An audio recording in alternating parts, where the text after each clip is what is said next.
मैं DHQ मंडी बहाउद्दीन में मरीज़ के साथ आया हूँ। इन्होंने यहाँ पर रोटी वगैरह रहने के लिए कमरा वगैरह सब कुछ दिया है और इधर हीटर सब इंतज़ाम है, चाय रोटी पानी सब इधर मिलता है। और मैं हुकूमत पाकिस्तान का और इमरान खान साहब का शुक्रिया अदा करना चाहता हूँ जो उन्होंने ये बेहतरीन काम किया है। शुक्रिया। सादकाबाद आया जी, इत्थे मरीज़ है ते इत्थे हुण रात आ गई तो अच्छा बिस्तरा भी मिल गया, नवी मंजी बिस्तरा। गवर्नमेंट का बड़ा शुक्रगुजार हाँ। रोटी भी दी गई जी, रोटी भी अच्छी दी खाधी। मैं गोजरे से आया हूँ तो इधर पनाह गाह में मैंने आराम इधर मैं ठहरा हूँ। बिस्तर भी मिला है और इधर खाना भी मिला है, इधर हीटर भी मिले हैं और चाय भी मिली है। तो मैं बहुत शुक्रिया अदा करता हूँ इस हुकूमत का। अल्लाह ताला इस हुकूमत को सलामत रखे।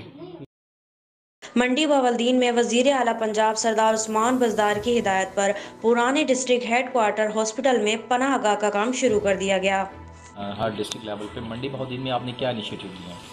जी, वज़ीर आला पंजाब की हिदायत पर पंजाब भर की तरह मंडी बहाउद्दीन में भी हमने पनाहगाह इस्टेब्लिश की है।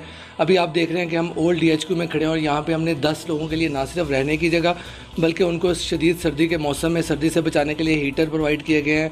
इसके अलावा खाने की अच्छे से अच्छा खाना प्रोवाइड किया जा रहा है, चाय का इंतज़ाम किया गया है।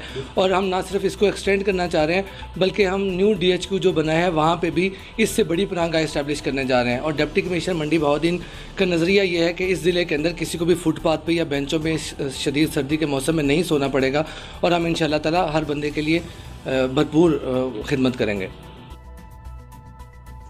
डिप्टी कमिश्नर तारिक अली बसरा ने additional deputy commissioner general Chaudhry Mohammad Shafiq के हमरा पनाहगाह का दौरा किया।